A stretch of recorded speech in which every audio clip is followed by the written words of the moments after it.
Hello viewers, I doctor SBK Lal welcome you all in my YouTube channel. मेरे YouTube channel में आपका बहुत बहुत स्वागत है।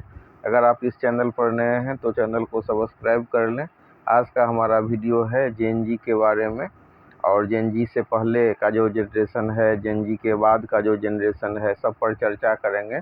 तो अधैर्य, अशांत, व्याकुल, जल्दबाज और इंटरनेट की दुनिया के किंग कहे जाने वाले जेन जी, जो 1997 से 2012 के बीच में पैदा हुए हैं, ये इंटरनेट की दुनिया के महारथी कहे जाते हैं। लेकिन मतलब एकदम अधैर्य सा, उतावलापन, कोई काम तुरंत हो जाना चाहिए और देरी हो तो उसके लिए डू और डाई के सिचुएशन में आने वाले ये जेन जी, तो आज पूरे जनरेशन के साथ तुलना करेंगे और देखेंगे कि ये जनरेशन जी क्या होता है, जनरेशन अल्फ़ा क्या होता है, और इसके अलावा साइलेंट जनरेशन क्या होता है, ग्रेटेस्ट जनरेशन क्या होता है, बेबी बूमर्स, जेन एक्स, जेन मिलेनियल्स या जेन वाई, ये सब क्या होता है, तो पीढ़ियों के जनरेशन में क्यों बांटा जाता है, इन सारे बातों पर चर्चा करेंगे।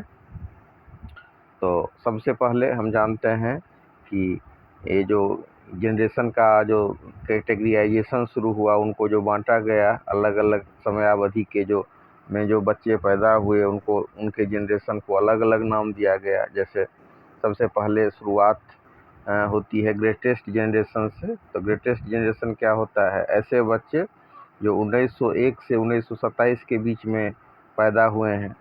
तो 1901 से 1927 के बीच में पैदा हुए बच्चों को का जो कालावधि है, इस दरमियान में जो बच्चे पैदा हुए हैं, जन्म लिए हैं, तो उनको कहा गया है ग्रेटेस्ट जनरेशन। इसके बाद फिर आता है साइलेंट जनरेशन। तो ऐसे बच्चों की पैदाइश 1928 से 45 के बीच में हुई है। तो इसका मतलब ये हुआ कि ऐसे साइलेंट जनरेशन के जो बच्चे हैं 1928 से 1945 के बीच में उत्पन्न हुए हैं। फिर आता है बेबी बूमर्स, ये 1946 से 64 के बीच में पैदा होने वाले हैं, अर्थात इनकी पैदाइश जो है 1946 से 64 के बीच में हुई है। फिर आता है जेन एक्स, जो 1965 से 80 के बीच का है। फिर आता है जेन वाई, मिलेनियल्स, जिनकी पैदाइश 1981 से 1996 के बीच में हुई है। तो निश्चित समय काल में जन्मे लोग कई मामले में समान व्यवहार करते हैं, इसीलिए जनरेशन की अवधारणा लाई गई है ताकि बड़े वर्ग को संबोधित किया जा सके। तो हमेशा इस पर चर्चा होते रहता है कि ये जो जेन जी जो हैं, स्क्रीन टाइम वाले बच्चे हैं, सोशल मीडिया के दौर में पैदा हुए हैं, इनके बच्चे मोबाइल देख कर के भोजन करते हैं या बहुत आधुनिक हैं, बहुत मोड हैं।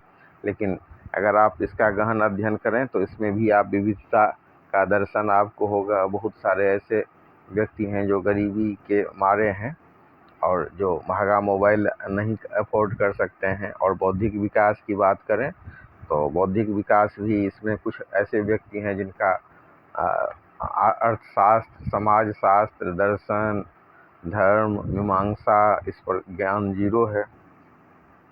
और कुछ जो है सो ट्रेडिशनल रूप से इतना अच्छा काम किए हैं वन पर्यावरण के लिए, जिसकी कोई बात नहीं, कोई मिसाल नहीं।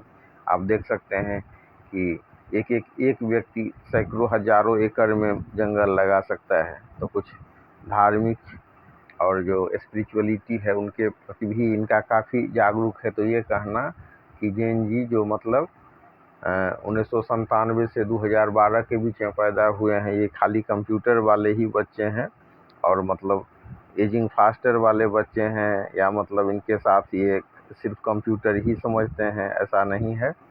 इसमें बहुत सारे ऐसे भी बच्चे हैं जो विविधता वाले हैं, जिनके लिए धर्म, अध्यात्म, मीमांसा, प्रकृति, इकोसिस्टम, ये सब ही है, और जो अपने देश के प्रति भी बहुत साकांक्ष हैं और जो अपना योगदान देना चाह रहे हैं, ऐसे भी बच्चे हैं।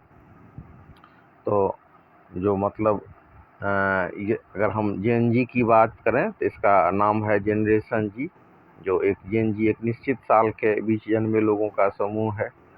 और अगर मतलब ये जनरेशन की बात करें तो जनरेशन का को जो परिभाषित किया गया है एक निश्चित समय अंतराल में, पैदा हुए लोगों का समूह होता है जनरेशन, और आमतौर पर इसको हम 20 साल के अंतराल में, 20 साल के समयावधि में इसको हम वर्गीकृत करते हैं।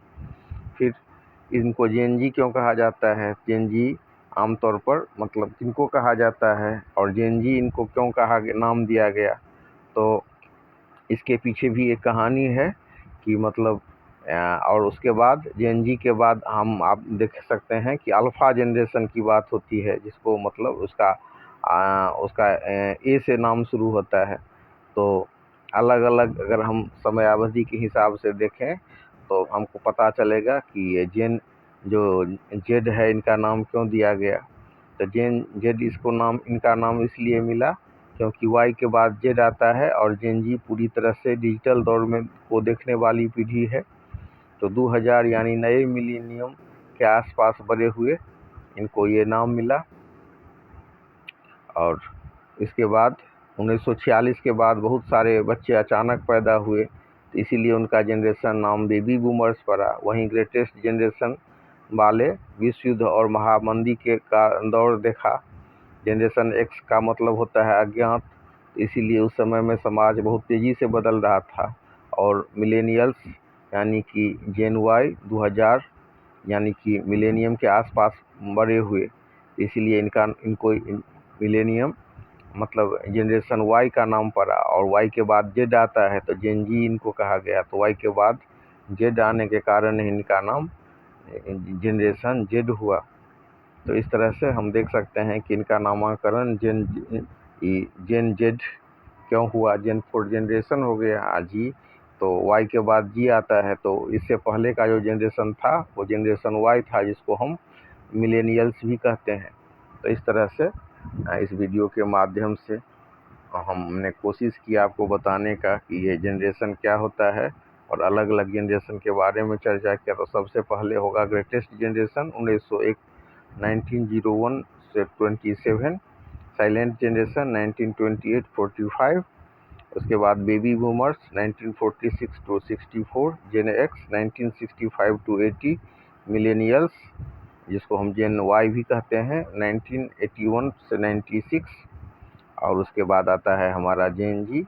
और जेन जी के बाद का जो जनरेशन है वो है जेन अल्फ़ा, यानी कि जिसको हम जेन ए से भी कहते हैं। और इसके बाद भी एक पीढ़ी होगा जिसको हम अल्फ़ा के बाद बीटा के नाम से देंगे। तो आज के दौर में तकनीक की बात होती है तो सबसे पहले जेन जी लोगों का नाम आता है, ये इको फ्रेंडली है, और भारत में 35 करोड़ लोग जेन जी